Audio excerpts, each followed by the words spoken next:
Selamat pagi semuanya. Ya, kita kembali bertemu bertatap muka di gadget kita masing-masing di rumah kita. Di bulan yang penuh kasih ini kita masih diberikan kesempatan untuk kita beribadah meskipun terbatas dan kita tidak bisa hadir. Tapi apapun kondisinya, apapun situasinya, kita akan tetap memuji dan memuliakan nama. Kita akan berdoa pagi hari ini. Kita bersyukur kepada Tuhan. Bapa, terima kasih Tuhan atas kasih-Mu. Kami berterima kasih atas penyertaan-Mu Tuhan. Di masa-masa di mana kami sedang mengalami banyak kesulitan saat ini, Bapa, Engkau tetap nyatakan kasih-Mu dalam kehidupan kami. Engkau pelihara kami, Engkau cukupkan kami, dan Engkau memberikan kami kehidupan, Bapa. Terima kasih Tuhan, kalau pagi hari ini kami akan beribadah Tuhan. Kami memuji dan memuliakan nama-Mu Tuhan. Kami mengucap syukur dan kami mohon penyertaan-Mu Tuhan. Roh Kudus, Kau jamah setiap hati kami supaya kami bisa merasakan hadirat-Mu dalam setiap hati kami, Bapa. Terima kasih Tuhan, kami mulai pada kami. Di dalam nama Tuhan Yesus kami mengucap syukur. Amin. Kita akan nyanyikan sebuah pujian bahwa kita saling mengasihi satu sama lain. Kita saling punya rasa ikatan yang akan terus kita saling mengasihi karena Tuhan kita lebih dahulu mengasihi kita.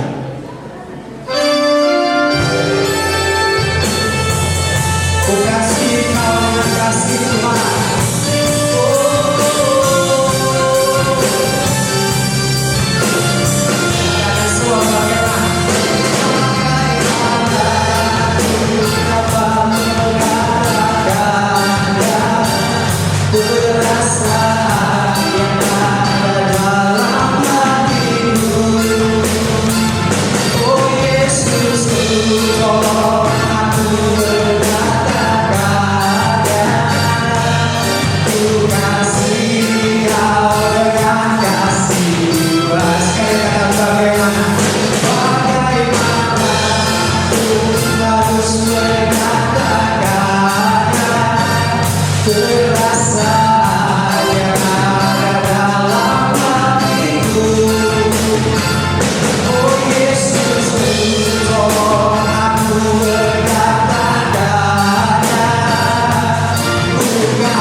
kami Bapa, Engkau telah mengasihi kami Tuhan. Kemana kami harus bisa pergi Tuhan? Engkau sangat dekat dengan kami, Engkau sahabat kami. Sejauh apapun kami berlari Tuhan, Engkau tetap mengejar kami. Karena sungguh indah, sungguh besar kasih-Mu buat kami Yesus. Kayu salib bukti dari kasih-Mu. Segala pengorbanan sudah Kau lakukan. Bersyukur Tuhan, kami bersyukur Tuhan.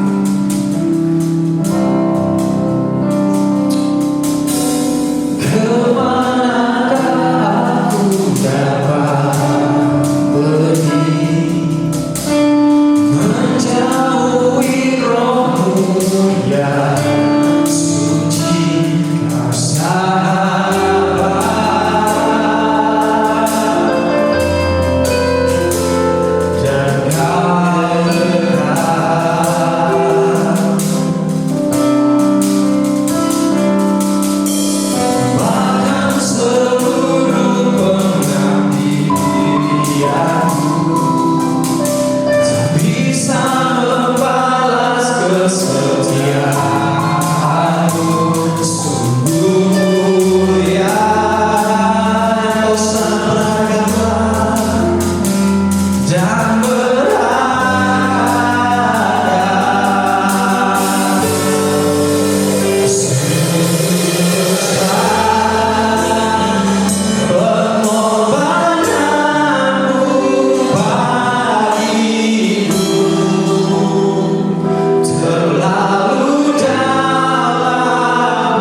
mengucap syukur.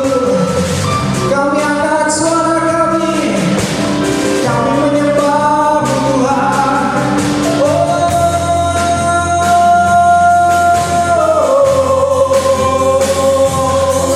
Terima kasih. Terima kasih Yesus. Terima kasih. Terima kasih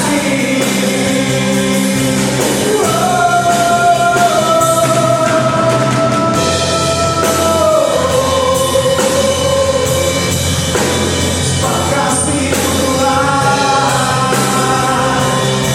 Karena kasih kalian Yesus. Mari semua katakan sungguh besar, sungguh besar, sungguh besar. Pengorbanan Tuhan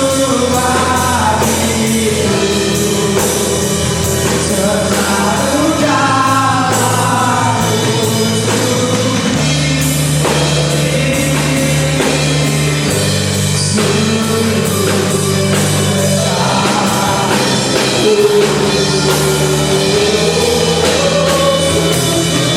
dalam. Biar kau pikiran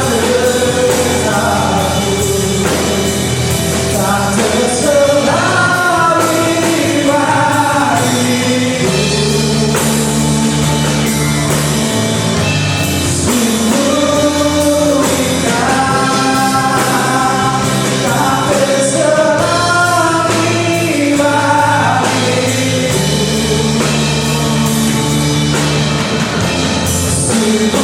Sungguh indah sekali, tak terserah pribadi.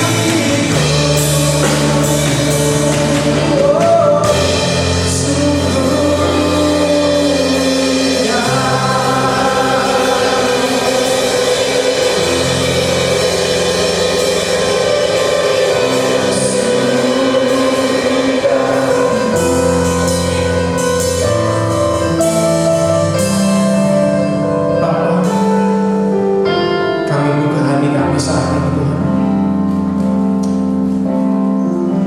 Sebentar firman akan ditaburkan.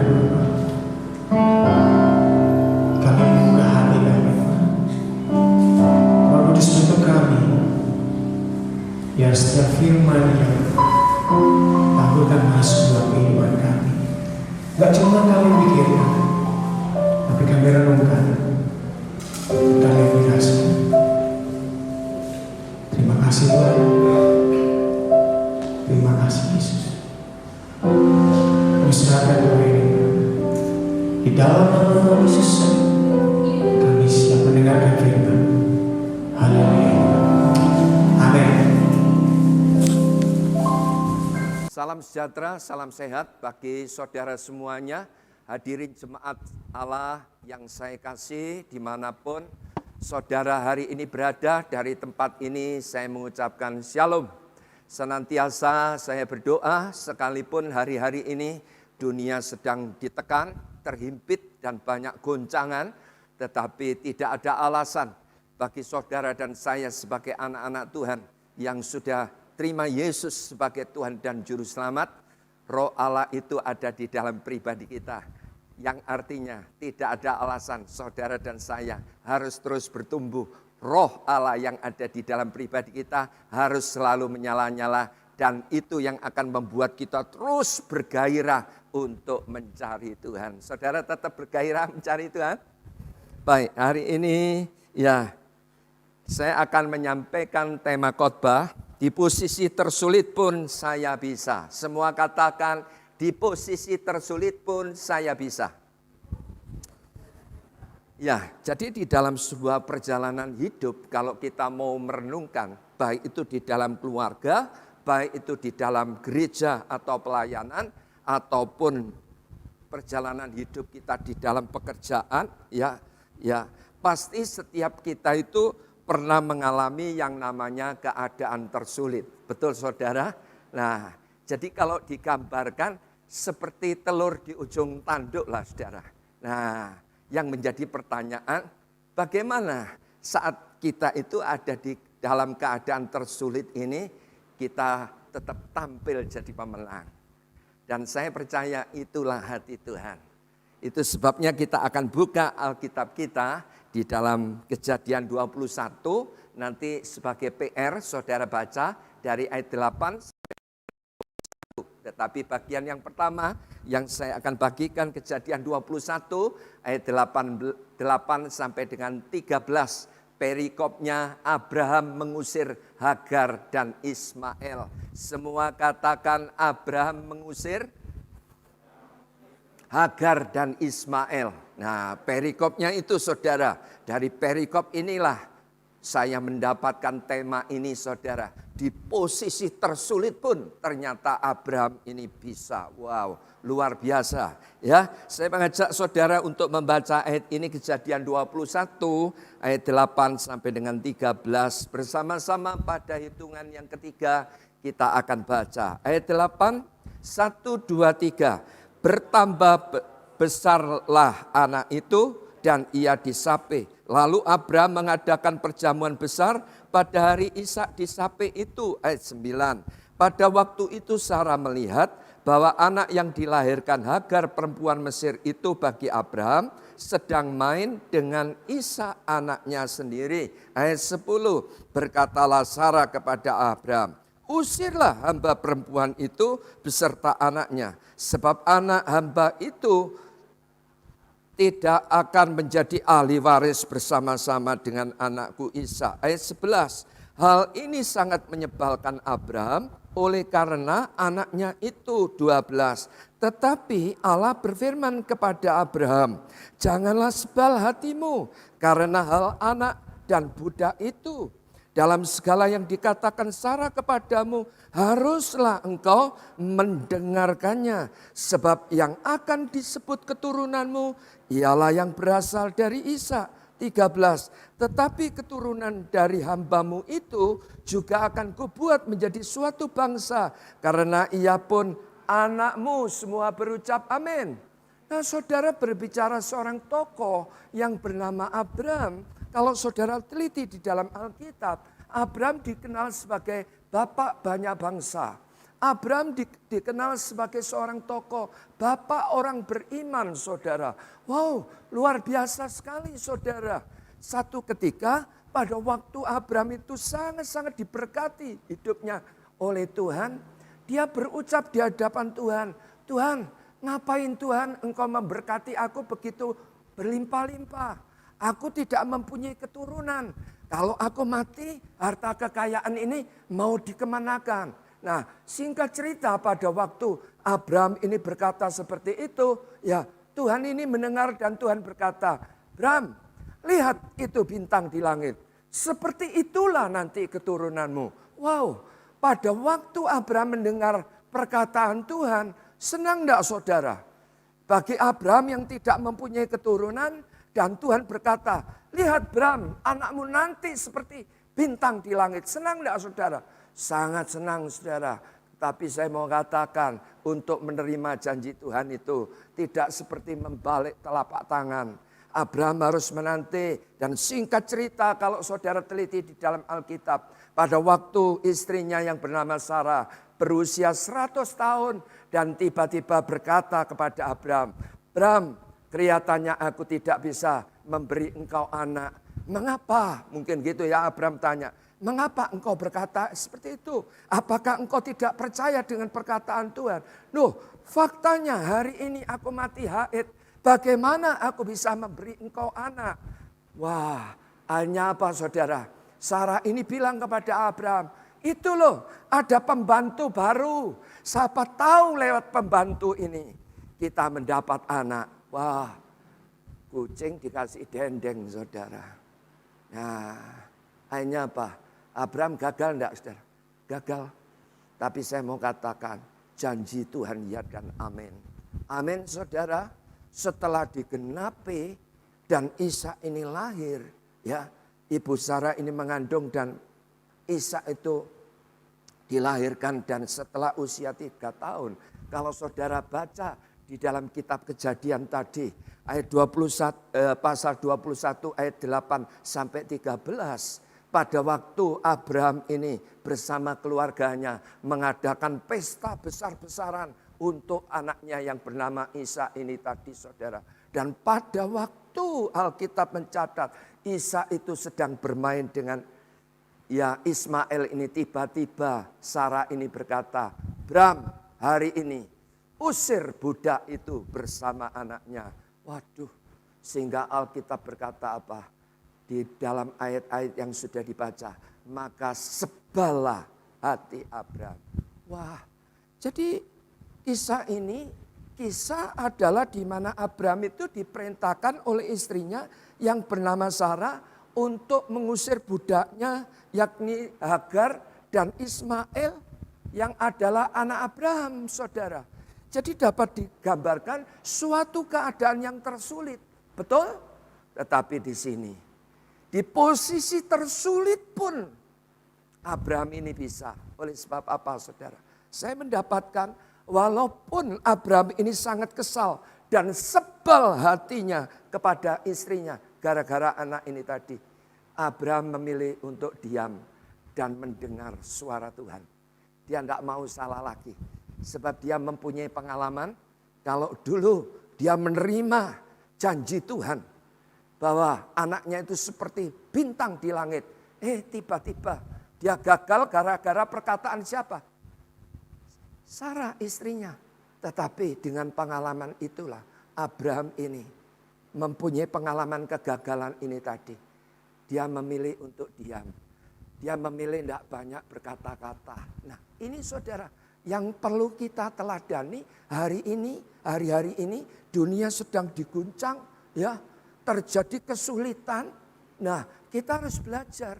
Yang artinya apa saudara? Yang artinya dari ayat ini bagian yang pertama yang saya bagikan.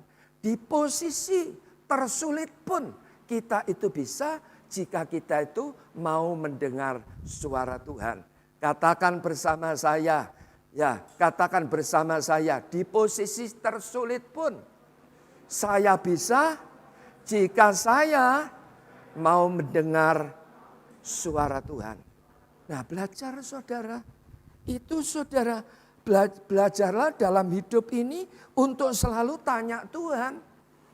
Belajarlah di dalam hidup ini bukan cuma tanya saja dan dengar apa yang Tuhan katakan. Itu saudara. Jadi menghadapi apapun saya mau katakan jangan dibiasakan bicara dulu. Jangan dibiasakan reaksi dulu. Jangan dibiasakan buat keputusan dulu. Salah. Tetapi belajarlah tanya Tuhan dan dengar Tuhan. Amin. Saya mempunyai pengalaman. Satu ketika saya itu diproses oleh Tuhan. Sampai hancur. Sampai belanja 1.000 saya tidak punya saudara. Saya sampai berkata kepada istri saya. Ya sudahlah, kamu pulang ke papamu, aku tak pulang ke papaku. Saat itu kita bingung saudara mau kerja apa saudara. Betul saudara, tetapi disitulah saya bersama istri saya tanya Tuhan. Dan Tuhan memberikan pertolongan.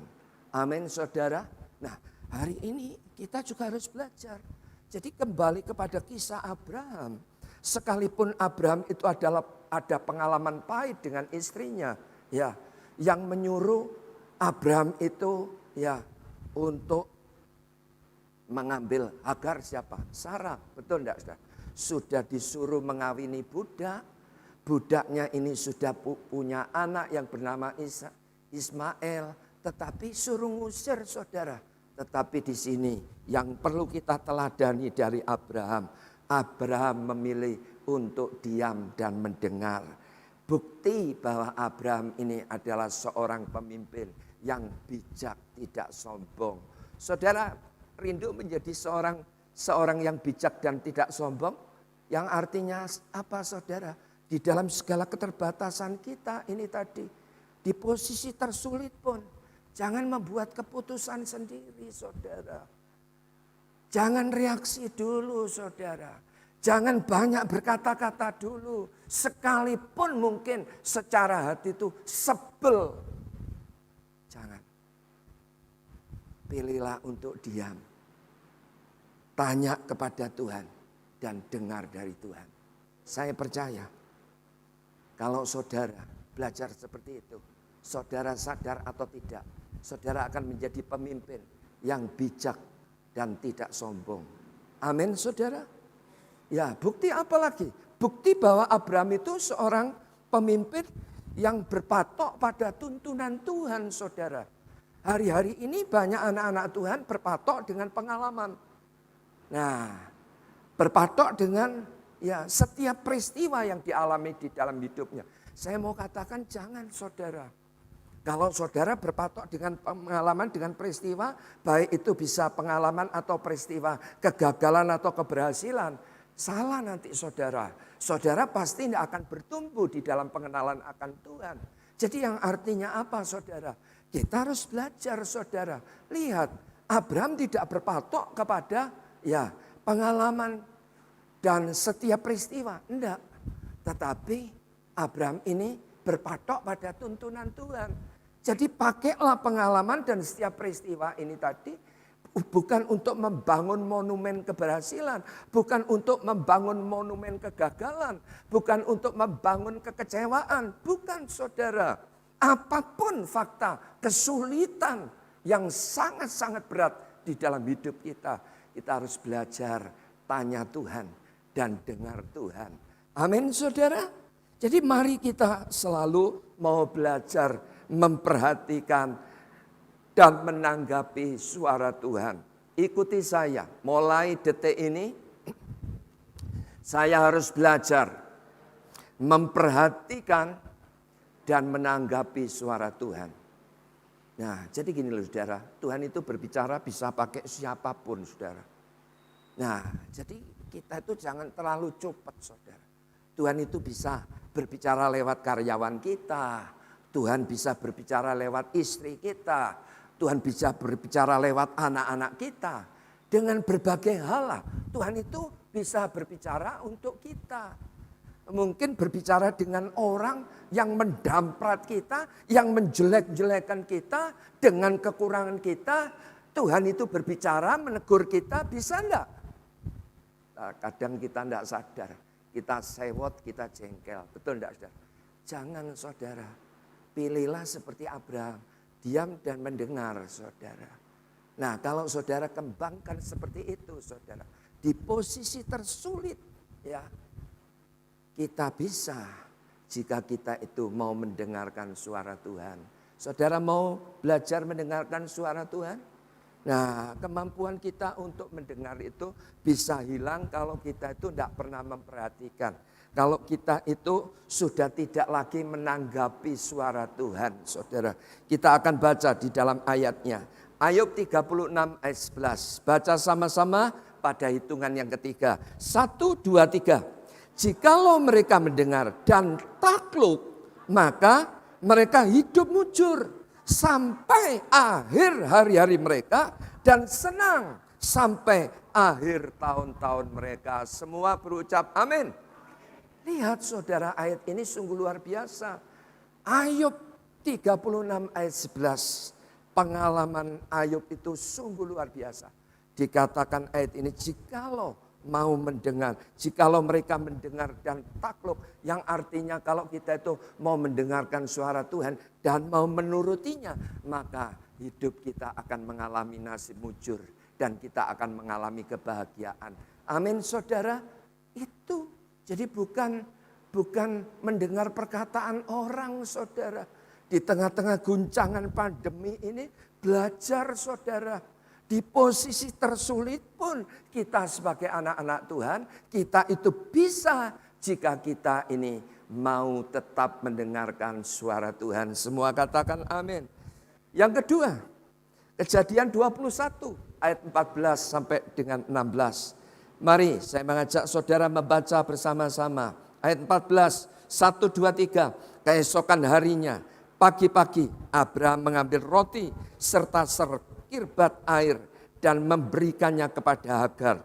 Ia meletakkan itu beserta anaknya di atas bahu Hagar. Kemudian disuruhnyalah perempuan itu pergi. Maka pergilah Hagar dan mengembara di padang gurun Berseba. Ayat 15, ketika air yang di Kirbat itu habis, dibuangnyalah anak itu ke bawah semak-semak. 16, dan ia duduk agak jauh, kira-kira sepemanah jauhnya. Sebab katanya, tidak tahan aku melihat anak itu mati. Sedang ia duduk di situ, menangislah ia dengan suara nyaring. Nah, yang kedua saudara, bagaimana?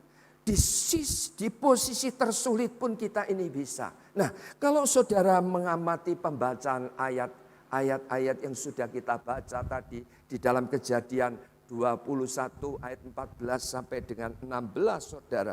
Ketika Hagar ini diusir oleh Abraham, Alkitab mencatat Hagar tidak menangis. Semua katakan Hagar tidak menangis. Ya, jadi pada waktu Hagar ini diusir saat itu oleh Abraham, Alkitab mencatat Hagar tidak menangis. Tetapi saudara, ketika Hagar itu di padang gurun Berseba, ketika keadaan ya sungguh-sungguh menghimpit dia, memojokkan dia, sehingga seakan-akan tidak ada apapun dan siapapun yang bisa dia andalkan. Dia terjepit, dia dipojokkan, semuanya habis saudara. Tetapi di tempat itulah Alkitab mencatat apa saudara? Hagar menangis dengan suara yang nyaring. Betul saudara? Yang artinya apa saudara? Yang artinya saudara, ya justru Tuhan itu pakai gini loh saudara. Hal-hal yang menjepit kita, menekan kita, semuanya habis. Tidak ada yang bisa, apapun dan siapapun yang bisa diandalkan. Justru semuanya itu dipakai supaya kita itu mempercayai Tuhan. Amin saudara. Nah itu saudara, jadi ketika Hagar diusir, Alkitab mencatat Hagar tidak menangis. Tetapi ketika Hagar ada di padang gurun Berseba, yaitu suatu keadaan tersulit, barulah Hagar itu menangis dengan suara nyaring. Artinya Hagar dapat berseru kepada Tuhan dengan sungguh-sungguh saat Hagar itu dipepet. Jadi kesimpulannya saudara saya mau katakan, kalau saudara dan saya hari-hari ini sedang diguncang, sedang dipepet, sedang dipojokkan, sedang ditekan, semuanya buntu, tidak ada apapun siapapun yang bisa diandalkan. Kelihatannya semuanya gersang mungkin gitu ya. Saya mau katakan jangan heran. Amin saudara, jangan kaget, jangan mengeluh. Sebab apa? Sebab semuanya itu dipakai oleh Tuhan supaya kita itu belajar mempercayai Tuhan saudara. Semuanya itu Tuhan izinkan supaya apa? Supaya kita sadar bahwa semua peperangan di dalam kehidupan itu adalah milik Tuhan. Bukan peperangan kita. Yang percaya katakan amin. Amin saudara. Nah itu penting sekali saudara. Ya, jadi saat Hagar ini bersama dengan Abraham, Hagar ini belum pernah mengalami perjumpaan, belum pernah mengalami encounter, dan bahkan tidak mengenal Allah. Tetapi aneh, Alkitab mencatat pada waktu Hagar ini ya letih lesu, hilang pengharapan, semuanya habis. Tidak ada apapun dan siapapun. Semuanya kelihatannya gersang. Tetapi disitulah Allah menampakkan dirinya. Dan Hagar mengalami encounter. Perjumpaan dengan Tuhan. Amin saudara. Jadi yang artinya apa saudara? Yang kedua yang saya bagikan. Di posisi tersulit pun kita itu bisa. Jika kita itu mau tetap mempercayai Tuhan. Amin. Saudara mau tetap mempercayai Tuhan? Sekalipun faktanya. Loh ini faktanya. Saya mau katakan gini loh saudara. Jangan belajar percaya fakta. Jangan belajar percaya fakta. Percayai Tuhan yang mengatur hidup kita. Amin. Loh, saya juga mempunyai pengalaman loh saudara. Pada waktu saya diajar Tuhan sampai wah bangkrut saya saudara. Tidak ada sahabat, tidak ada siapapun. Tiba-tiba ada sahabat saya yang biasanya itu ya suka minta uang datang di toko saya, saudara. Menjadi sahabat saya, datang kepada saya. Dia bilang gini, wis ra usah susah mas, tak kenalnya boloku. Nah padahal sahabat saya ini keluar pekerjaannya, keluar masuk penjara. Kalau dia menawarkan saya mau akan dikenalkan, kira-kira bayangan kita baik atau tidak baik? Pasti bayangan kita enggak baik, betul enggak saudara? Waduh, saya akan dikenalkan oleh sahabatnya dia. Jangan-jangan bandar narkoba kan gitu toh. Nah, tetapi saya memilih untuk diam saudara. Akhirnya benar saudara, pagi-pagi benar dia datang. Ayo mas, rasa susah mas. Tak terne berjumpa dengan sahabatku. Nah, saudara, datang saudara. Putar-putar di sebuah kota, nyari alamat ini. Enggak ketemu saudara. Dalam hati kecil saya bilang gini, waduh aku dikerjain orang ini. Ya sudahlah, tapi saya itu enggak terucap saudara. Saya cuma diam aja. Hanya saya pulang saudara. Nah, dia datang lagi ke rumah. Ya, ada apa mas? Saya ditanyain. Aku susah, duit, saya bilang gitu saudara. Wes rasa susah. Dia ambil dompetnya saudara. Dilempar di depan saya saudara. Nih pakai uangku. Tak buka di dompetnya itu ada uang berapa? Cuma 5.000. Tetapi bagi saya, orang yang sungguh-sungguh tidak punya duit, 5.000 itu sangat berarti enggak saudara? Sangat berarti, tak ambil saudara. Tak pakai ya, sudah pakai aja, enggak usah dipikir, dia bilang gitu. Besok datang lagi saudara. Dia bilang saudara kepada saya pagi-pagi, ayo sekarang tak nih di tempatnya bosku, ayo pasti ketemu. Akhirnya saudara saya diajak ke sana. Saudara tahu saudara, rumahnya itu besar saudara. Waduh, saya sampai bingung. Oh my gede, wah cocok ini mesti bandar sabu-sabu, bandar narkoba itu mungkin gitu ya. Nah setelah itu saudara, ya kita diizinkan masuk. Yang lebih aneh lagi, dia masuk di rumah itu, dia seperti bosnya saudara. Dia duduk, kakinya ditaruh di atas meja. Waduh, dalam hati kecil saya, orang ini tidak mempunyai sopan santun, saya diam aja. Ya sudahlah, saya cuma ikut. Tiba-tiba dari dalam sana saudara, dari rumah tersebut, keluar orang sama seperti dia. Tapi kulitnya warnanya beda saudara. Kalau sahabat saya yang mengajak saya ke rumah itu kulitnya hitam. Dan yang keluar dari tempat itu kulitnya putih, wajahnya sama saudara. Saudara tahu siapa? Ternyata dia adiknya saudara. Nah, cara Tuhan itu gitu. Jadi sekali lagi kembali kepada kebenaran firman Tuhan. Ya dihimpit, ditekan macam apapun saya mau katakan. Seakan-akan semuanya habis saya mau katakan. Jangan putus pengharapan. Jangan menyalahkan siapapun. Jangan mengeluh, jangan ngomel. Coba kasih tahu kanan kiri. Jangan ngomel, jangan sewot. Ya justru pakai posisi ini untuk cari Tuhan. Itu loh saudara. Ya, jadi sekali lagi saya mau katakan di posisi tersulit pun kita itu bisa jika kita ini mau tetap mempercayai Tuhan. Beri tepuk tangan yang meriah untuk Tuhan kita. Ya, hari-hari ini banyak orang itu tahu Tuhan tetapi sebenarnya tidak pernah berjumpa Tuhan. Tidak pernah kenal Tuhan saudara. Ya. Jadi mari kita minta kemampuan, kekuatan, ya, keberanian dari Tuhan supaya kita mampu masuk padang gurun Berseba, keadaan tersulit. Amin saudara, seperti Hagar minta supaya apa? Tuhan mengubah mindset kita. Itu penting saudara. Mari kita baca ayat firman Tuhannya. Ayub 42 ayat yang kedua.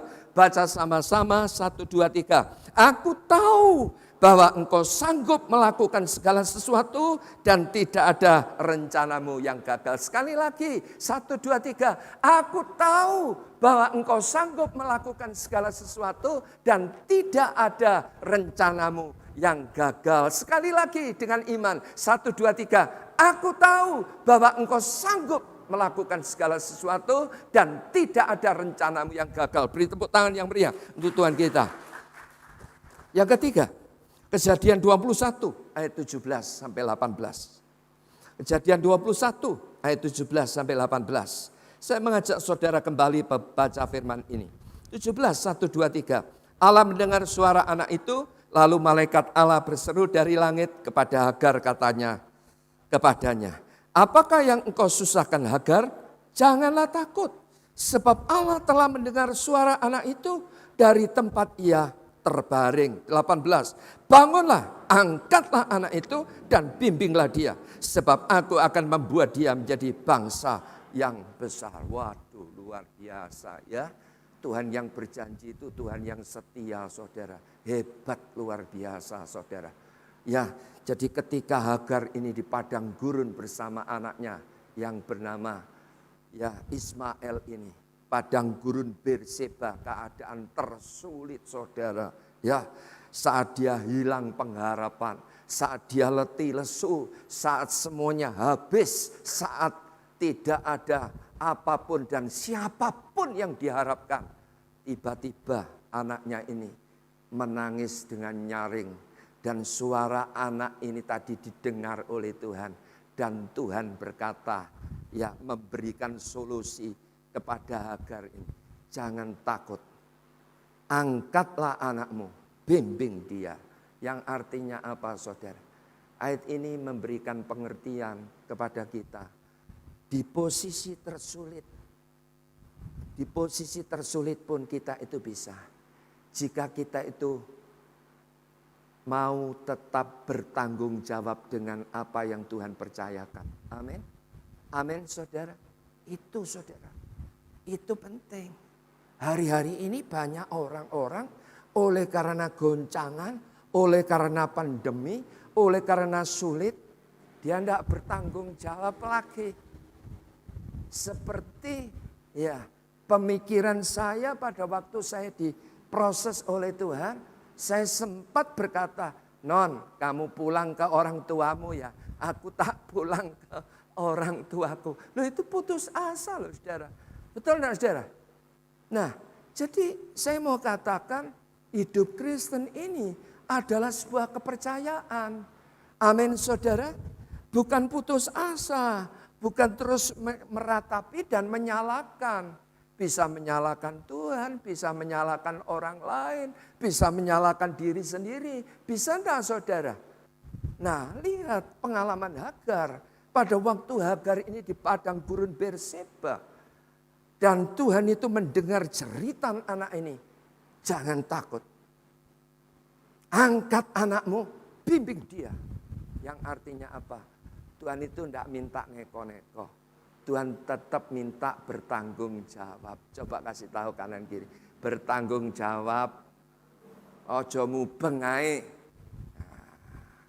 Amin. Itu penting saudara. Ya, itu penting. Ya, hidup Kristen memang sebuah kepercayaan. Ya, tanggung jawab hidup Kristen itu saya mendapatkan itu diantaranya itu gini loh saudara. Secara global ya memang banyaklah tanggung jawab hidup Kristen itu banyak. Tetapi secara global saya mendapatkan hidup Kristen ini harus mencerminkan Yesus. Yang artinya setelah saudara terima Yesus sebagai Tuhan dan Juru Selamat, saudara harus mencerminkan Yesus di dalam pribadi saudara. Di dalam setiap keadaan, bukan dalam keadaan baik saja. Saudara menampilkan Yesus. Keadaan tidak baik pun ya tetap tadi Yesus. Amin saudara. Jadi tidak bolak-balik gitu loh saudara. Nah ini penting. Kita harus belajar. Hari-hari ini banyak orang ya oleh karena ya hubungan baik-baik tidak ada apa-apa. Tidak ada gesekan. Mencerminkan Yesus gampang.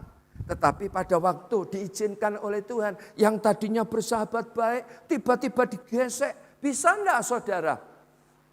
Sebel dan sewot. Bisa saudara. Tidak bisa mengampuni dan lain sebagainya. Bisa saudara. Nah jangan. Sehingga apa? Putus hubungan dan lain sebagainya. Jangan.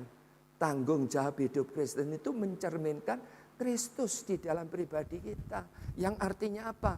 Luas kalau kita jabarkan. Hidup kita harus dipenuhi dengan kasih. Orang lagi sewot. Orang lagi marah, orang sedang nyala-nyalain kita, ya tetap tidak ada alasan. Tetap kita mengasihi, semua katakan, tetap aku mengasihi. Amin. Jadi hari-hari ini, mengapa ada banyak orang meninggalkan Tuhan Yesus? Sebab apa? Ada banyak anak-anak Tuhan tidak mencerminkan Kristus di dalam hidupnya. Saya percaya kalau setiap kita bertanggung jawab bahwa hidup Kristen adalah sebuah kepercayaan di mana kita harus mencerminkan Yesus di dalam pribadi kita. Dan kita latih terus, kita praktekkan dalam hari-hari. Saya percaya nama Tuhan dipermuliakan. Apalagi tanggung jawab hidup Kristen. Selamatkan jiwa-jiwa. Semua katakan selamatkan jiwa-jiwa. Iya saudara, secara garis besar selamatkan jiwa-jiwa. Selamatkan jiwa-jiwa itu yang artinya apa? Melayani, ikuti saya, melayani, memuridkan, menggembalakan. Nah itu saudara, itu tanggung jawab hidup Kristen saudara.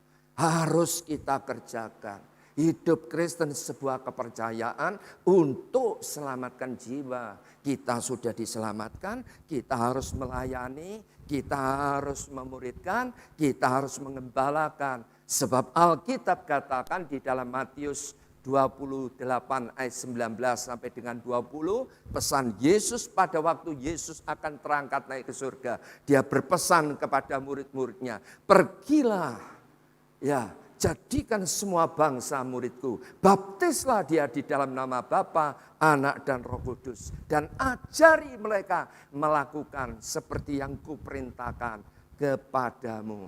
Dan aku akan menyertai engkau sampai pada kesudahan zaman. Waduh luar biasa. Saudara ingin disertai Tuhan sampai kesudahan zaman? Nah selamatkan jiwa, bergerak saudara. Mulai melayani, mulai memuridkan, mulai mengembalakan. Siapa? Tidak usah jauh-jauh. Orang-orang di sekitar kita ini loh saudara. Itu saudara. Yang berikutnya memang dalam tanggung jawab itu yang perlu diperhatikan. Jangan takut tidak bisa. Jangan takut salah. Dan jangan takut gagal. Yang penting apa? Kita taat. Semua katakan yang penting saya taat. Iya. Jadi kalau saudara menjadi pribadi yang sungguh-sungguh hari-hari ini sedang dikoncang, di posisi tersulit pun saudara bisa. Jika saudara ini mau tetap bertanggung jawab dengan apa yang Tuhan percayakan, maka kuasa Tuhan akan menyertai. Itu saudara, kuncinya di situ saudara. Ya, jadi terutama kalau saudara bertumbuh, maka orang-orang di sekitar kita akan bertumbuh. Tetapi kalau saudara tidak bertumbuh, maka otomatis orang di sekitar saudara tidak akan pernah bertumbuh. Ada banyak orang itu tidak berani melayani oleh karena apa saudara? Oleh karena takut. Takut apa saudara? Takut dikira sok rohani. Takut apa lagi saudara? Takut pelayanannya tidak bagus saudara. Betul tidak saudara? Tetapi hari ini dalam tanggung jawab, jangan takut salah, gagal dan tidak bisa. Asal engkau taat, kuasa Tuhan menyertai. Yang berikutnya apalagi dalam tanggung jawab yang perlu kita perhatikan? Ketekunan, semua katakan ketekunan, kesabaran, penguasaan diri. Iya saudara, ketekunan, kesabaran, penguasaan diri itu pekerjaan seumur hidup saudara. Ibarat itu seperti orang tanam benih, tidak langsung hari ini ditanam, besok panen. Tidak mungkin saudara, ada waktunya. Betul? Nah itu saudara, apalagi saudara, dalam tanggung jawab yang perlu diperhatikan. Tingkatkan kemampuan, wawasan, pengetahuan. Ikuti saya, tingkatkan kemampuan, wawasan, dan pengetahuan. Ya, yang artinya apa saudara? Mulailah membangun keintiman dengan apa? Dengan firman dan pimpinan Roh Kudus. Supaya apa? Iman kita bertumbuh, supaya pengetahuan kita ini berkembang, supaya kewaspadaan ini tadi lebih cermat, lebih oke saudara. Itu penting. Jangan santai terus ya, kita sebagai anak-anak Tuhan tidak pernah baca firman, tidak pernah doa. Jangan saudara, mulai tingkatkan. Amin saudara. Ya, mari apapun yang Tuhan percayakan kita harus selalu perjuangkan. Setuju? Ya, sekalipun kita ada di posisi tersulit saudara. Sebab Alkitab katakan ikuti saya, orang yang dapat dipercaya. Orang yang dapat dipercaya mendapat banyak berkat. Ya, seperti di gereja kita itu dipercayakan apa saudara? Panti, ada panti werda, ada panti asuhan, ada panti orang stres, ada sekolahan. Nah, Saya menghimbau, saya mengajak engkau sebagai anak-anak Tuhan. Ayo, kesempatan yang Tuhan percayakan. Hidup Kristen ini adalah sebuah kepercayaan. Kita perjuangkan dengan sungguh-sungguh, saudara. Pasti kuasa Tuhan menyertai. Yang percaya katakan amin. Yang terakhir, Kejadian 21 ayat 19 sampai dengan 21. Saya mengajak saudara untuk baca ayat ini bersama-sama. 19, 1, 2, 3. Lalu Allah membuka mata Hagar sehingga ia melihat sebuah sumur. Ia pergi mengisi kirbatnya dengan air, kemudian diberinya anak itu minum. 20. Allah menyertai anak itu sehingga ia bertambah besar. Ia menetap di padang gurun dan menjadi seorang pemanah. 21. Maka tinggallah ia di padang gurun Paran dan ibunya mengambil seorang istri baginya dari tanah apa? Dari tanah Mesir. Nah, pada waktu saya menggali kebenaran firman ini sebenarnya berbicara sumur, itu berbicara jalan keluar di tengah keadaan tersulit ini tadi. Pada waktu Hagar ada di padang gurun Berseba ini berbicara sumur, itu berbicara jalan keluar. Tetapi jalan keluar ini seakan-akan tidak ada. Oleh sebab apa? Sebab Hagar ini berfokus kepada kesulitan, saudara. Sehingga sumur ini tidak terlihat. Padahal sumurnya ada. Padahal jalan keluarnya ada. Amin, saudara. Nah, ini penting, saudara. Jadi yang artinya apa, saudara? Hagar itu tidak bisa melihat sehingga Alkitab berkata, lalu Allah membuka mata Hagar. Semua katakan bersama saya, lalu Allah membuka mata Hagar. Yang artinya apa, saudara? Di posisi tersulit pun kita ini bisa jika kita ini mau menggunakan mata rohani kita, saudara. Itu sebabnya kita harus senantiasa datang kepada Tuhan.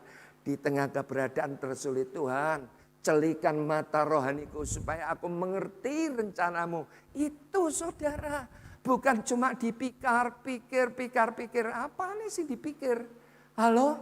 Betul enggak, saudara? Saya kan sering ngajar.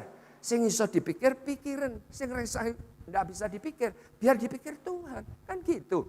Nah, itu, saudara. Jadi cocok apa yang dikatakan Alkitab. Ikuti saya. Mazmur 119 ayat 18.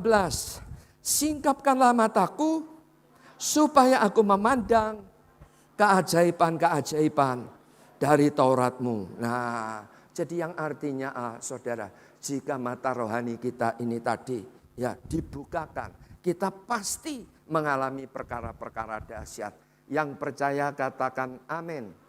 Amin, saudara. Cocok apa yang dikatakan Alkitab di dalam Matius 6 ayat 22-23. Mata adalah pelita tubuh. Jika matamu baik, maka terang seluruh tubuhmu. Jika matamu jahat, maka gelap seluruh tubuhmu. Jika terang yang ada padamu menjadi gelap, betapa gelapnya kegelapan itu, saudara. Saya sangat percaya, saudara, jika mata rohani kita itu dibukakan, kita pasti mengalami perkara-perkara yang dahsyat. Semua katakan amin. Tetapi sebaliknya jika mata rohani kita tidak dibukakan, saudara, kita tidak akan mengerti. Kita tidak akan mengerti rencananya Tuhan. Kita akan menjadi pribadi yang tidak bertumbuh. Kita akan menjadi pribadi yang egois. Kita akan menjadi pribadi yang sulit untuk mengampuni orang lain. Kita akan menjadi pribadi yang cupet dengan wawasan kebenaran ini tadi. Adanya cuma menyalahkan Tuhan, menyalahkan diri sendiri, menyalahkan orang lain. Itu tidak pas, saudara. Kehidupan kekristenan bukan itu. Kehidupan kekristenan di posisi tersulit pun saudara dan saya bisa. Jika saudara dan saya mau datang kepada Tuhan supaya Tuhan membuka mata rohani kita. Amin. Saya akan tutup dengan sebuah kesaksian. Worship leader, singer, pemain musik maju ke depan. Satu ketika, dulu ini kisah dulu ya, saudara. Dulu pada waktu saya menjadi seorang pemuda, saya tidak mengerti kebenaran. Saya juga tidak hidup di dalam Tuhan dengan baik. Dan lingkungan saya kebetulan orang-orang tidak baik. Satu ketika saya berjudi bersama sahabat saya. Ya, setelah saya berjudi, singkat ceritanya itu sampai 2 hari 2 malam tidak pulang saudara. Akhirnya ludes, kita habis saudara. Ya, tidak punya duit. Pada waktu tidak punya duit, saya pulang bersama sahabat saya.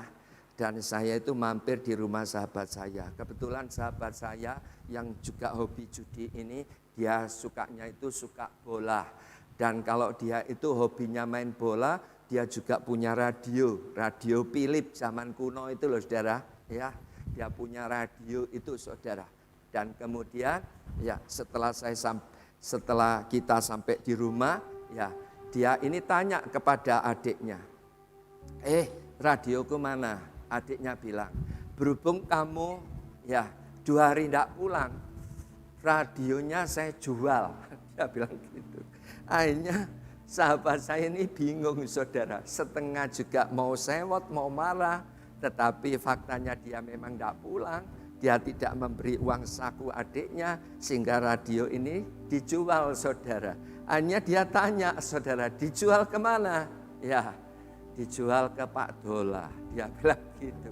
Ya, akhirnya apa saudara, saya diajak oleh sahabat saya ini. Ayo, terne aku ke tempatnya Pak Dola untuk ambil radio ini tadi. Sampai sana saudara, saya melihat radio itu sebenarnya jelek saudara. Ya, katakan mungkin saya lupa ya harganya ya. Ini cuma sekedar ya apa itu enggak angkanya itu, nilainya itu, harganya itu saya lupa. Katakan kalau di toko itu barunya 50 gitu ya. Dan kemudian setelah dia datang, dia tanya, Pak Dola, kemarin adikku jual radio, aku mau beli lagi. Iya enggak apa-apa, yang penting aku dikasih untung. Nah, akhirnya apa saudara, radio itu dikeluarkan dan saya melihat sebenarnya radio ini jelek saudara. Dan kemudian Pak Dola ini ditanya, aku harus tebus berapa? 40.000, dia bilang gitu saudara Pak Dola. Anehnya saudara, sahabat saya ini langsung bayar 40.000 saudara. Padahal beli baru berapa tadi? Kurang lebih 50 katakan gitu ya. Wah, sampai di jalan itu saya menggerutu saudara. Saya ya ngomel gitu saudara. Waduh, kita sudah berjudi kalah. Kamu ini gimana, radio jelek kok dibeli 40 ya. Saya ngomel terus saudara. Tapi sahabat saya itu cuma diem aja saudara. Dia diem aja. Saya itu sampai bilang, kamu itu goblok.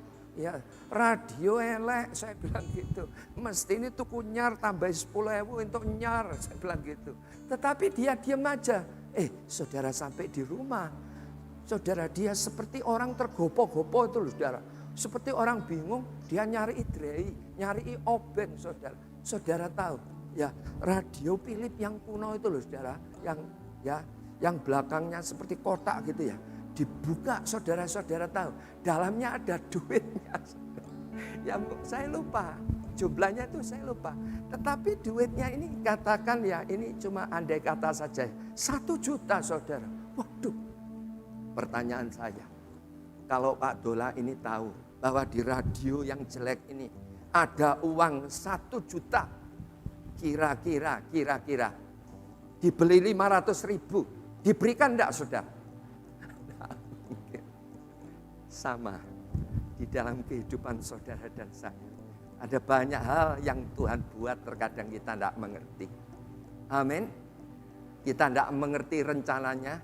Kita adanya itu cuma ngamuk, ngomel, nyalakan orang lain.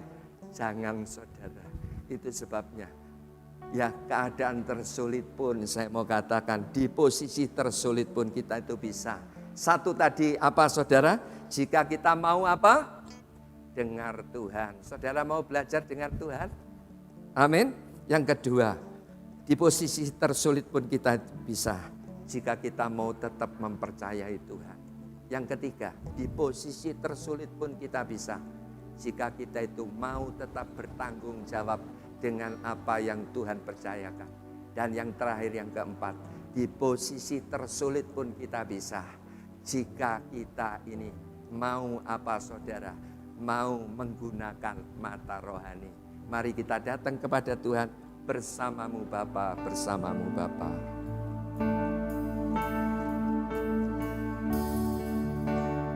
Bersamamu Bapa, ku lewati semua, ku lewati semua.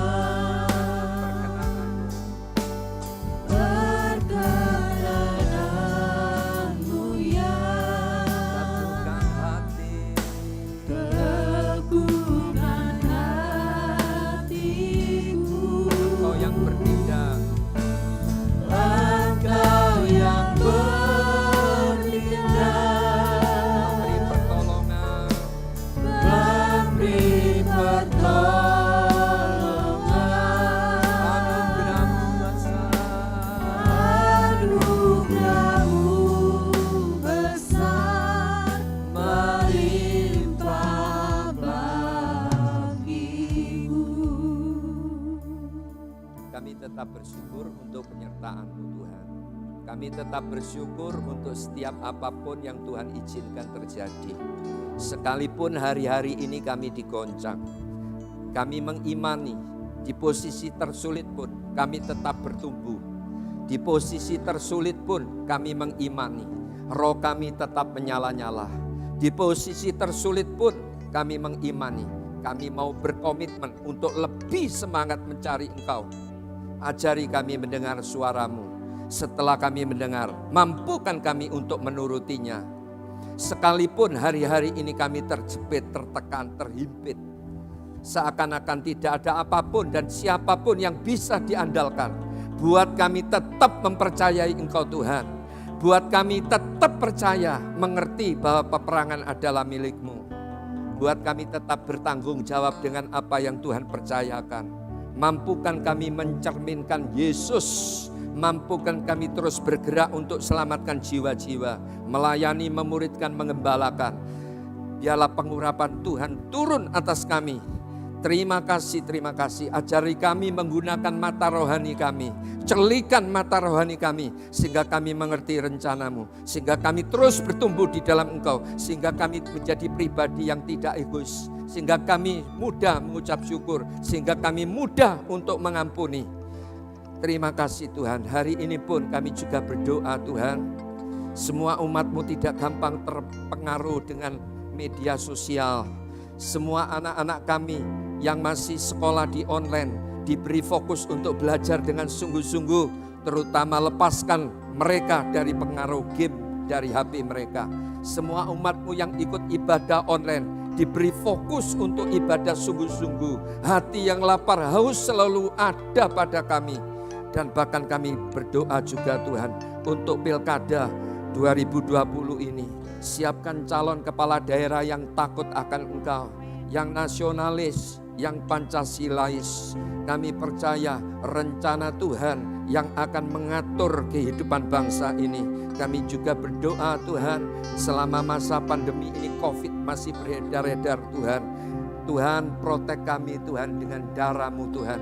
Dan bahkan kami berdoa pakai dokter, suster, perawat, infus obat sebagai sarana Tuhan memulihkan orang-orang yang terpapar COVID. Kami juga berdoa masuk di bulan Natal, bulan Desember, bulan anugerah. Setiap ibadah-ibadah apapun yang akan dilaksanakan oleh gereja-gereja, baik melalui offline maupun online Tuhan. Engkau hadir Tuhan, Engkau melawat umat-Mu dan dibawa terus bertumbuh. Terima kasih Tuhan, terima kasih. Dan kalau sebentar kami juga akan siap menerima berkat-Mu. Mari Tuhan Engkau memberkati kami. Angkat kedua tangan-Mu saudara, terimalah berkat-berkat ini dengan mengatakan amin pakai iman-Mu. Diberkati saudara oleh Tuhan, berkati rumah tanggamu, diberkati usaha pekerjaanmu, diberkati pertumbuhan iman rohanimu, diberkati kesaksian serta pelayananmu, karena kasih karunia daripada Allah Bapa, cinta kasih di dalam putranya yang tunggal, yaitu Tuhan Yesus Kristus, dan persekutuan di dalam rohnya yang kudus, yaitu Roh Kudus sampai selama-lamanya. Saudaraku yang sudah diberkati, katakan sama-sama.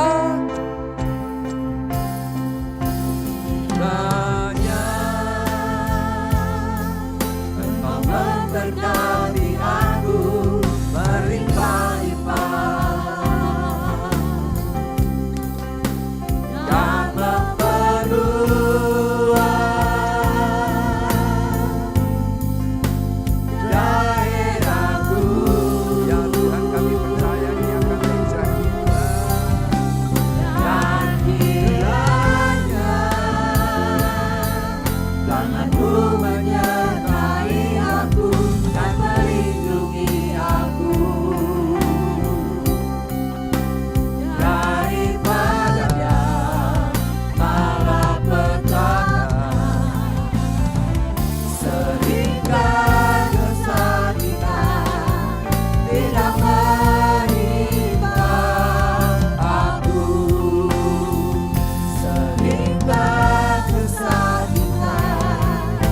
tidak pernah